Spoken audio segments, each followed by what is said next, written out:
Allô, allô, allô. Guys, best guys. Yorana, merci d'être au rendez-vous. Samedi 19 octobre, voici les titres. Les Polynésiens sont encore réticents face aux dons d'organes. Résultat, plus d'une centaine de malades sont encore en attente d'une greffe. En cette journée mondiale du don, les associations ont battu le pavé pour sensibiliser le plus grand nombre. En marche pour dénoncer ce qu'ils estiment être des injustices en Polynésie, les inégalités sanitaires, la route du Sud en sont quelques exemples, mais visiblement, ils sont peu nombreux à le penser. Au chapitre sportif du rugby à 7, d'abord, à Fataoua se tiennent en ce moment même les matchs de phase finale du tournoi local. Sur place, une logistique exceptionnelle a été mise en place. James O nous donnera plus de détails dans quelques minutes. Et puis, Toa Enana veut retenter la Hawaii Wave A. Alors à Uapo, ces derniers jours, on rame plus vite et plus fort que d'habitude pour être prêt. Nous verrons cela dans notre page sportive avec David Chang aux commandes. Enfin, nous terminerons ce journal en musique. 5000 spectateurs ont zouké hier soir. 26 ans plus tard, Kassav revient à Tahiti et enflamme le public polynésien. L'idée d'une journée mondiale du don d'organes décrétée par l'OMS est partie d'un constat alarmant. Il n'y aurait en moyenne qu'un organe disponible pour une demande 3 fois supérieure. En Polynésie, 147 malades sont en attente d'une greffe qui pourrait changer leur vie. C'est le cas de Liliane qu'ont rencontré Florence Okeli et Hubert Yao. Chez Liliane, les gestes sont quasi chirurgicaux. À 6h, puis à 11h, après un nettoyage de mains méticuleux, cette ancienne institutrice fait elle-même sa dialyse à domicile. Liliane doit aider son corps à éliminer les déchets que ses reins défaillants ne peuvent plus traiter. Pour cela, elle a dû se faire poser un cathéter permanent et accepter d'effectuer chaque jour les mêmes gestes avec rigueur et patience. Et pendant ce temps, je fais mes mails, j'appelle des copines. Et puis je calcule, parce qu'il faut faire des calculs ici de taux, quoi. Voilà 2 ans que Liliane est sur la liste d'attente pour une greffe de rein. Impossible de savoir combien de temps cela prendra, mais les donneurs sont rares. J'ai entendu dire que cette année, il y a eu plus de 70% de refus. C'est énorme, 70% de refus. C'est difficile à accepter pour quelqu'un comme toi qui attend une greffe? J'en veux pas aux gens, j'en veux pas. Voilà, j'ai envie de pleurer parce que...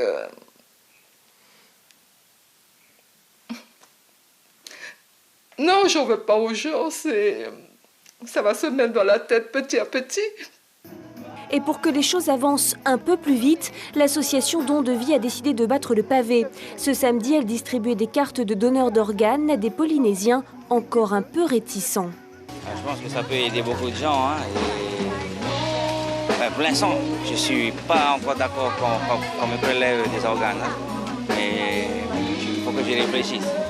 Pour ou contre, le plus important, c'est de faire connaître votre choix autour de vous. On ne se projette pas forcément, on a entendu parler, mais on ne se dit pas, tiens, je vais le faire maintenant et je vais le dire maintenant. On dit on verra ça plus tard. Et on a un petit peu tendance ici à reporter les choses.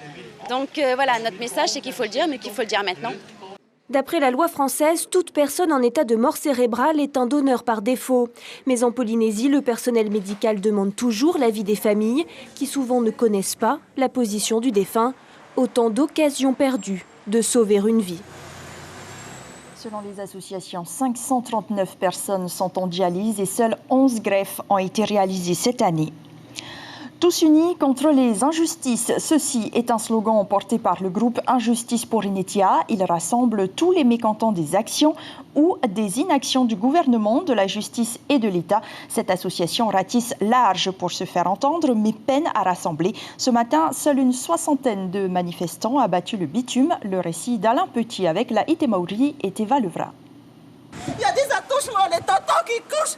C'est un cri de douleur qu'expulse aujourd'hui cette manifestante.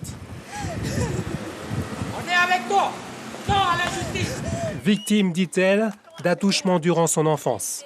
Un cri et une posture symbolique devant le palais de justice, fermé aujourd'hui et fermé pour elle aux justiciables. Tout comme cette femme, ils sont une poignée de manifestants mécontents. Un cortège hétéroclite venu de tous les horizons avec chacun de bonnes raisons de manifester. Il y a beaucoup d'injustices vis-à-vis de nos jeunes qui, par exemple, ils ne trouvent pas de travail et ils sont obligés d'aller à l'armée. Et moi, je suis contre tout ça. Je ne vois pas pourquoi on ne donne pas du travail pour nos jeunes. Et voilà, je suis révoltée. Le cannabis thérapeutique est une réalité, c'est quelque chose qui se passe dans le monde entier, sauf chez nous. Et nous, on est témoins de ce que les malades subissent à l'hôpital. Et on est témoins également de ce que le cannabis a fait sur leur santé. Dans le cortège, une majorité de marquisiens, toujours mobilisés pour que les Evassan soient optimisés et toujours pas satisfaits des dernières annonces du gouvernement.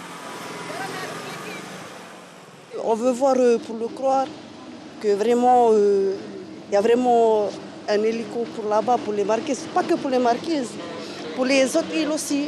Qui sait si demain, une fois que la population va se calmer, ils ne vont pas retirer ce qu'ils viennent de nous dire. Donc ça va. Et en plus, vous savez tous, le président, c'est son dernier mandat. Donc il n'a rien à perdre aujourd'hui. Vous non plus. Pardon? Vous non plus. Nous non plus.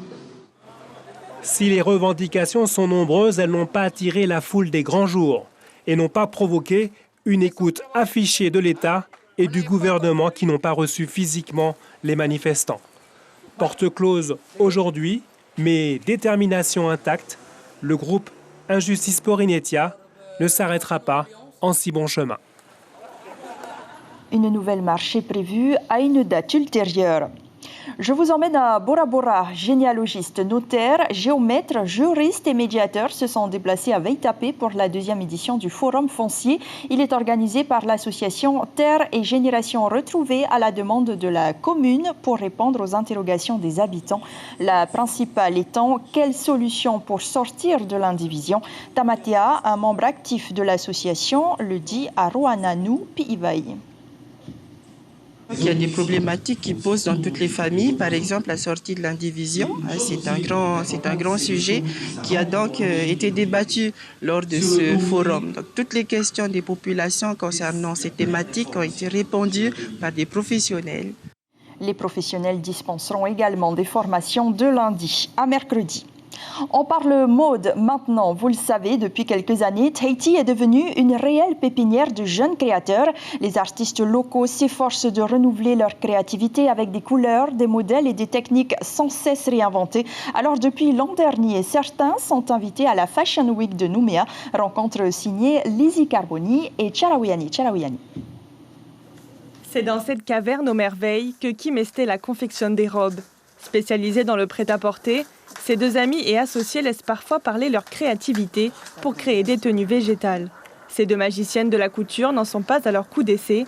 Avec la Nouméa Fashion Week de l'an dernier et les élections de Miss Calédonie, les robes de Dame Nature n'ont plus de secret pour elles. Je pense que nous, les gens des îles du Pacifique, on a l'habitude de travailler avec tout ce qui est végétal. Déjà que chez nous, auparavant, au temps ancien, il n'y avait pas tout ce qui était tissu, on était obligé de se vêtir de végétal ou d'écorce d'arbre.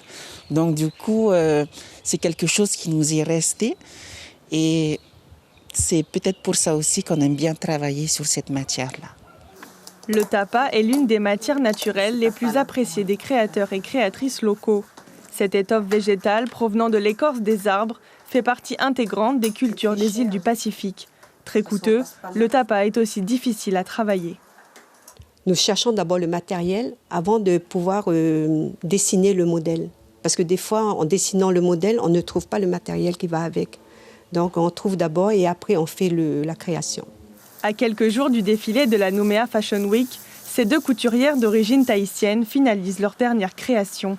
Plusieurs heures de travail sont nécessaires pour parfaire cette robe à bustier, reflet d'un métissage calédonien et polynésien. On va travailler avec un peu de tapa, avec du pandanus blanc, comme on dit chez nous, c'est du peoretunu, qui est travaillé, qui a été blanchi. On va mettre aussi un peu de purau et un petit peu de nacre aussi. Kim et Stella proposeront deux robes, l'une en catégorie prêt-à-porter, l'autre en catégorie robe végétale. Leurs créations seront présentées lors du défilé Prestige de la Nouméa Fashion Week. Et la Fashion Week se termine demain sur le Caillou. On revient à Tahiti. Comment initier les enfants au numérique en organisant un concours de robotique? Peut-être. Il y en avait de toutes les couleurs et sous plusieurs formes au Digital Festival Tahiti Tech for Island. Les programmateurs, comme vous le voyez, sont des enfants âgés entre 10 et 14 ans. Le but de cette compétition étant de les faire découvrir la programmation dès leur plus jeune âge, nous dit Olivier Girard, l'organisateur, au micro de Christian Dezoux. Notre souhait justement, c'est d'initier les enfants dès leur plus jeune âge à la programmation, leur montrer que c'est accessible à tous, mais il faut s'y prendre assez tôt, tout comme la musique et le solfège. Et on poursuit avec notre page sportive du week-end.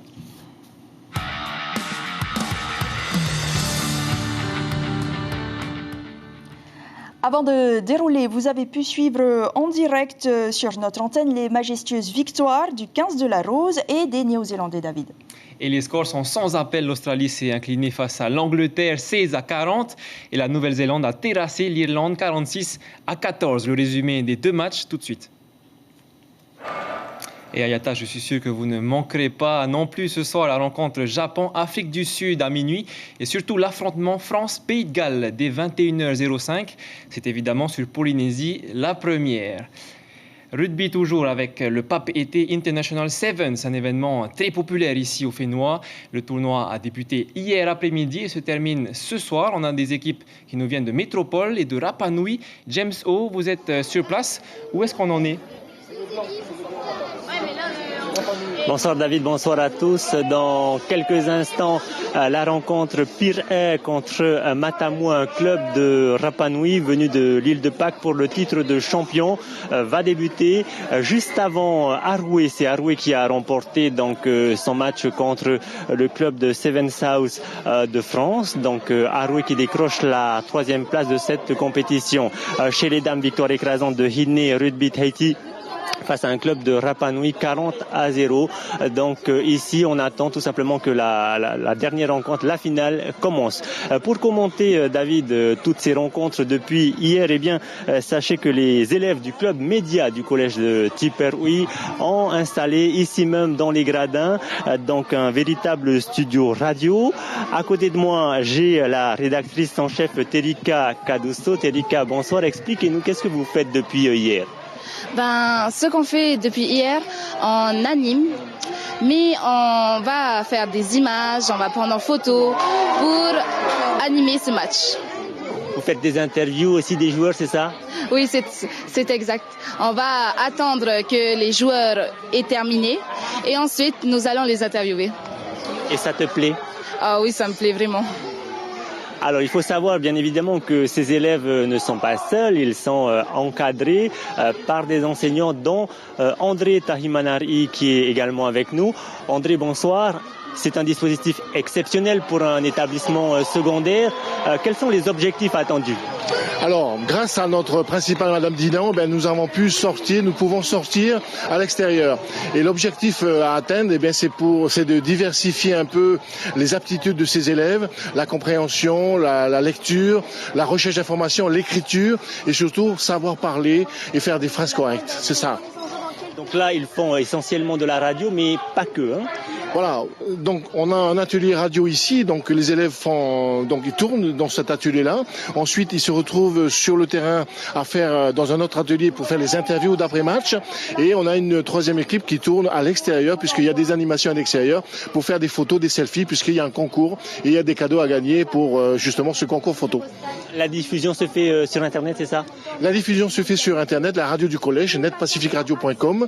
Et donc, on a voulu monter cette radio au collège de façon à ce que les parents puissent suivre les travaux de leurs enfants au collège de Tiperui.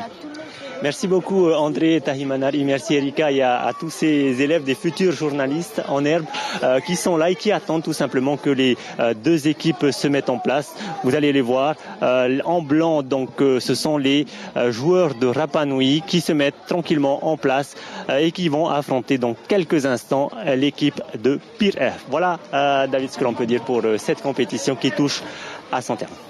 Merci beaucoup Raihireo pour toutes ces précisions. et on vous souhaite une bonne soirée. Oui, et nous aurons un résumé de ces matchs demain soir. On part à Taravo pour investir le circuit automobile. Tout à fait, en voiture, Tamato Aleb l'emporte avec sa berline. Chez les femmes, en voiture également, c'est Laetitia Simutan en berline également qui s'impose. On note que pour ce deuxième rendez-vous de la saison, une nouvelle catégorie a été mise en place, celle des 4x4. Et à Punarou, cette fois, il y avait des muscles de toute taille. Ils étaient une trentaine de participants dans la catégorie des plus de 120 kilos. François Lanteres remporte le titre de Polynésie en moins de 120 kilos. Kevin Mukansas est le nouveau champion et chez les moins de 93 kilos, Miguel Hopuetei remporte le championnat. L'enjeu était très important parce que le championnat de Polynésie s'est déroulé en une seule étape. On écoute Tumata Tuhaitu, présidente de la Fédération d'haltérophilie et force athlétique. Elle nous explique pourquoi. Le championnat de Polynésie se fait normalement au mois d'octobre, mais exceptionnellement cette année, comme il y a eu les Jeux du Pacifique, il n'y a pas énormément eu de préparation de compétition fédérale en force. C'est en vue de la préparation des athlètes pour les Jeux. Attention maintenant, Ayata, tenez-vous bien, 31h53. C'est le temps qu'il a fallu à un de nos champions de trail locaux, Thomas Lubin, pour venir à bout des 170 km de la Diagonale des Fous à La Réunion. Cette course est considérée comme l'une des plus difficiles au monde. Eh bien, on lui souhaite félicitations.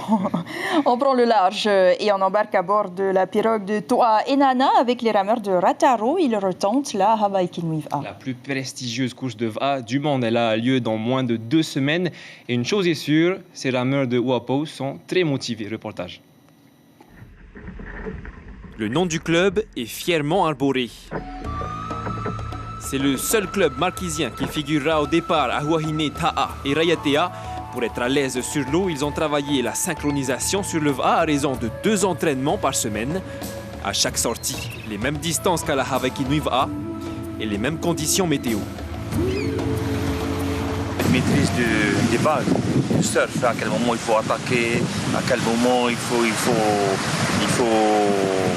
balayer, il faut arromer, voilà le travail à peu près. Et puis il y a une deuxième partie, c'est le travail de la puissance sur le plat. À 1 heure de descente là, après on va devoir travailler sur du plat. C'est ces éléments-là, je pense qu'il faut maîtriser pour Hawaii Kinuiv. Mais pour briller à la plus grande course de VA de l'année, il ne suffit pas d'être endurant. Il faut surtout être le plus rapide. Pour compléter le travail physique, les rameurs ont donc suivi un entraînement ciblé sur la force. Des gestes spécifiques adaptés au coup de rame.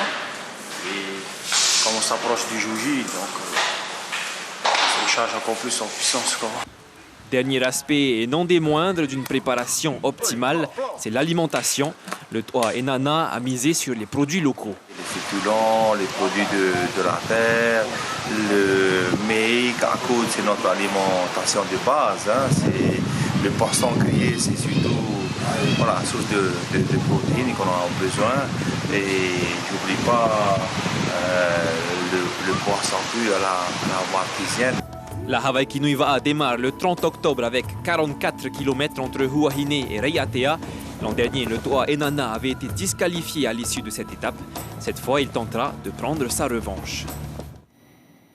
Et cette information pour terminer, Ayata, Michel Bourez a été éliminé au 3e tour du Meo Rip Curl Pro. C'est l'avant-dernière étape du WCT, mais bonne nouvelle, il se rapproche de la qualification au JO de 2020. Il suffit qu'il soit 2e français au classement général pour être qualifié pour l'instant. C'est chose faite. Verdict à Hawaï à partir du 8 décembre. Et voilà, c'est tout pour l'information sportive aujourd'hui. Demain, je serai de retour avec du rugby, du triathlon et des courses hippiques. Merci David, on se retrouve demain. On poursuit en musique. Hier soir, plus de 5000 personnes ont zouké sur des musiques antillaises. Kassav a mis l'ambiance en interprétant ses plus grands titres. Retour sur cette grande soirée avec Thierry Stamfleur et François Haripeu.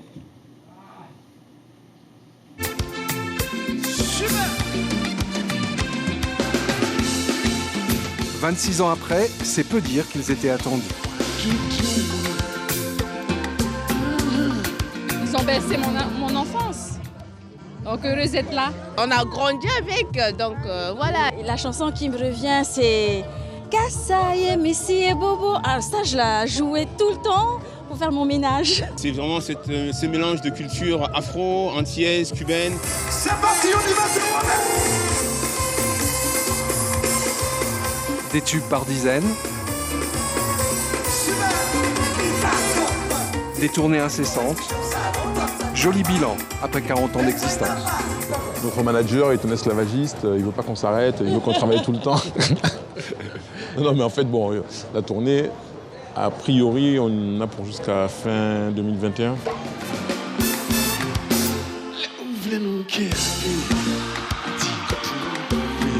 La voix rauque de Jacob, celle plus fruitée de Jocelyne. On conquit les cœurs une soirée de plus.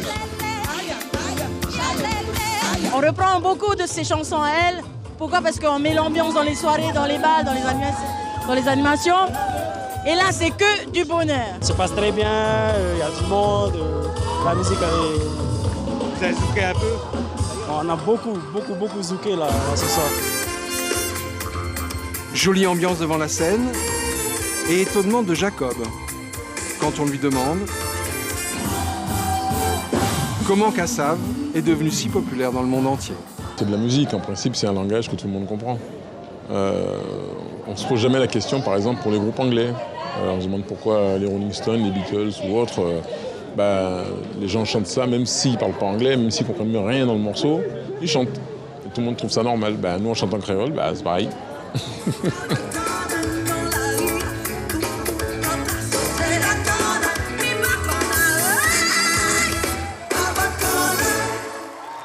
Kassav poursuit sa tournée en métropole du 26 octobre au 11 novembre. C'est la fin de ce journal. Avant de le refermer, voici l'information du jour. On célébrait la journée mondiale du don d'organes ce samedi 19 octobre. En Polynésie, 147 malades sont en attente d'une greffe qui pourrait changer leur vie. Vous avez pu voir l'exemple de Liliane Sou qui, chaque jour, effectue les mêmes gestes pour sa dialyse, comme plus de 500 malades polynésiens. Si vous êtes donneur, n'hésitez pas à le faire savoir à vos proches. L'actualité revient demain matin en radio avec Tita Wadoum et Axel Mézinel dès 6h30. À suivre un feuilleton sentimental Precious Pearl, puis les derniers matchs des quarts de finale de la Coupe du Monde de rugby. Portez-vous bien, à demain, 19h. Pour le plaisir des oreilles, on se quitte en musique avec Kassav.